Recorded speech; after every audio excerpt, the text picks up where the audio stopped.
the huddle because there is one OVR. This OVR should be known to everyone. That's why they're all in the unit today, all CR to huddle. What happened with this? You remember this diabetic guidelines? Okay. Now this diabetic guideline, there was an error about this. The patient in one unit, there is a standing of CBS every 4 hours, plus to give the coverage according to sliding scale. What happened was, the patient was NPO because the patient is for surgery at 11 in the morning. The nurse took the CBS, it was 300. Then she did not refer to the physician. The patient was NPO but with the fluid already. According to the guidelines there, if the patient has NPO, you read the guidelines, notify the physician and clarify the following via physician's order.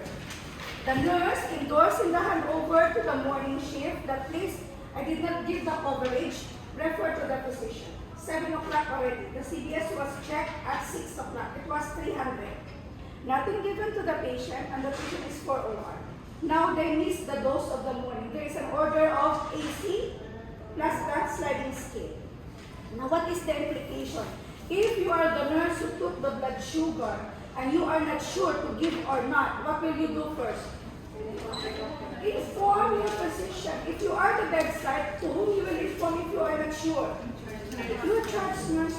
No, the patient don't receive the due blood sugar because the nurse is thinking my patient is an NPO and I will not, who are you to decide not to give or not? That's why we have this sliding scale because whatever the coverage of your blood sugar depends on your sliding scale here. According to the sliding scale of 300, how much the patient should receive actually? 8 units of your short-acting insulin. And the order was 306 units, sorry, 600, 3 units, 6 units. Now, in the MAR, there was an order there that there is an AC of the coverage plus the sliding scale. They join together in one MAR where to sign the every 4 hours blood sugar according to sliding scale and one of the AC. So the nurse think that I will not give because my patient is on NPO and then the AC dose was missed. There is a standing order for the AC dose. Remember in the morning you have doses of the AC and in the night for the long acting.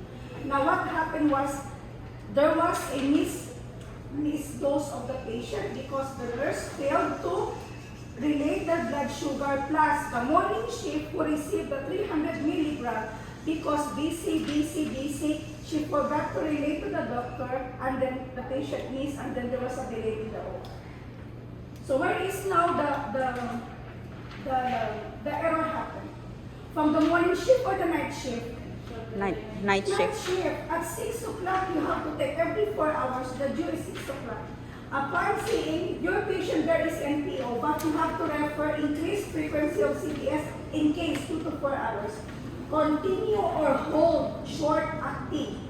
So it depends on this result, then you have to refer because according to these guidelines, when the patient is on NPO, you have to clarify to your physician. So at 6 o'clock, that nurse did not refer to the physician. That's why the dose of the short acting was not given at the sliding scale, was not given at 6 o'clock. So this is not new. We have always a problem with the guidelines. When the guideline is there, we have to follow. Now, if the nurse is not sure, what she has to do the best is just escalate. Refer to your physician whether I should give the sliding scale or not because there's also a standing dose of the AC meal in the insulin. So again, we go back to our MAR and then when you transfer the order to the MAR, it should be specified. AC is different from the every 4 hours, right? AC is AC. But ma'am, if the patient is NPO, we will not give the fixed dose. That's why Sliding scale only. you have.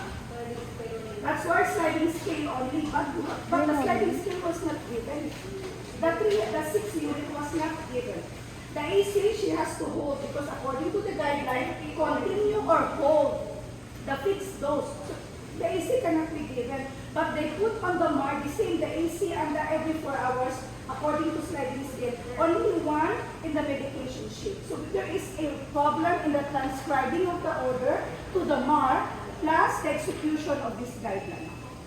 So again, if you have diabetic patient on this guideline, very easy not to miss the dose, or you are confused, you are not sure, you are compromising the patient's safety or the blood sugar, please, you just refer, finish.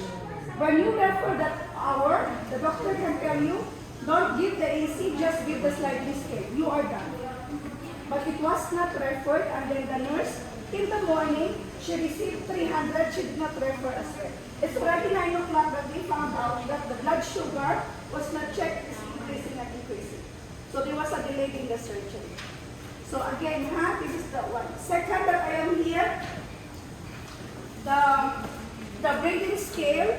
Today, all admission, you will start with a new form. Not new, we revise. We remember we have a problem of who will start the first line or the second line of the Braden. Now, we make this one every shift. Every shift, you see, it became 14 lines now. So all of you should score your Braden and then do your NCP at the back and side. The only thing now, it's not anymore the night shift will do, but now per shift. So there is no problem now that we will have a gap in between this time. So we address all your concern, we revise this one in order for your compliance at someone sit down, so that we will have every shift. So you cannot tell where is the night, where is the morning now. So once you admit, of course, you are on the first. On the night, again, the same all from the night to the score down until the night. This is to be implemented today. The form will add today. This is for the unit 6 consumption. And another one for your wound. Since we have started this new colored wound, the only revision here, the referral to the surgery here, referral to the specialist, it should be done by the wound nurse now. You will not call the surgery, you will not call anyone. As soon as you have seen the wound, call first the wound nurse. She will be the one to refer to the physician, to the vascular, to the surgery, to the derma, or whoever. This is the one done now. Miss Irish now, we have new wound nurse, also Miss Iman. She will be working with her, so this is now their job to refer to your specialist. Okay? And at the back, all your data now, she has to sign here at the back. She has to validate that your wound, she's seeing it every day now in the unit. So on the third line after your charge nurse, wound nurse will validate her initial hit. Because before, there is no wound nurse. So that part of the documentation that your data is correct, she will come. Once she is in the night, the next day she will come and she will sign here that she saw the wound and she knows what is the staging is correct. She will sign here on this column. Okay? So this is to be started today, the Braden all admission. This bundle is for the unit 6. All signed for the attendance. Yes. We are clear. Unit 5, you stay because we have another, this one, part of it.